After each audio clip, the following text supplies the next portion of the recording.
Hola. Ahora estás viendo Palabra del Día, una serie de videos en la que te enseñamos a pronunciar algunas palabras en quechua. Así que nuestra palabra del día por hoy es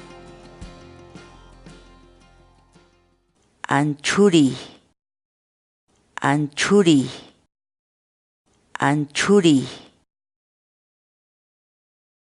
la palabra quechua. 안추리, En español significa alejarse, retirarse para dejar paso libre.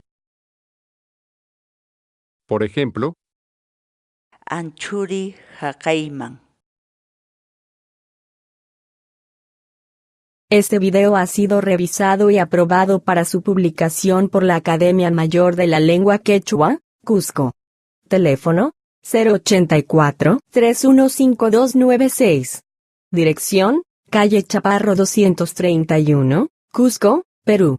Para mayor información dirígete a www.amlq.org.pe.